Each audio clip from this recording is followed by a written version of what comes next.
È un progetto che dà lustro alla Sardegna, siamo in una fase avanzata, non è ancora terminato, anche perché abbiamo voluto fortemente dare una programmazione triennale a questo progetto, proprio perché potesse svolgersi nel tempo e dare tutti i risultati che noi confidiamo possa, e sappiamo già, perché già cominciamo a vedere i primi risultati positivi, quindi sappiamo che è un progetto di eccellenza che darà un'ulteriore spinta alla capacità dei nostri emigrati di poter far conoscere i nostri prodotti.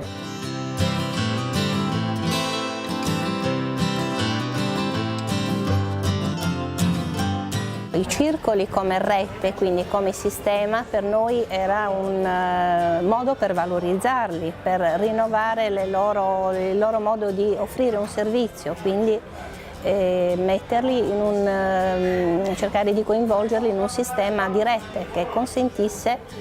anche di dare una maggiore visibilità alla Sardegna, alla sua cultura, alle sue tradizioni,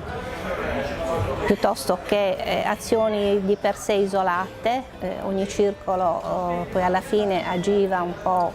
per conto suo, cercare di metterli insieme attraverso un progetto guidato dalla Regione, che li vede però protagonisti nelle diverse zone geografiche in cui loro operano.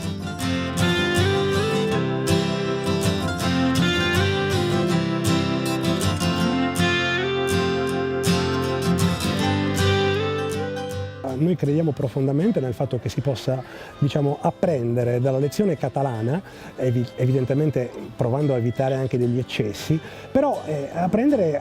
nella capacità di valorizzare l'individualità della regione Sardegna.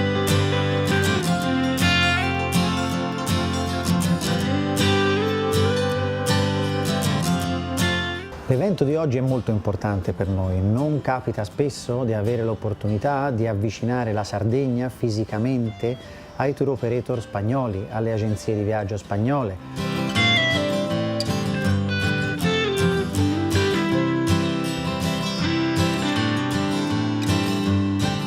E noi vogliamo comunque promuovere il territorio, vogliamo farci conoscere anche a livello non solo nazionale ma a livello anche internazionale. Tanto è vero che adesso ad esempio a Vinitaly ci avevamo i nostri rappresentanti che hanno fatto un figurone, abbiamo preso bellissimi premi rappresentando il nostro vino, che se avrete modo di assaggiare vedrete che apprezzerete anche voi.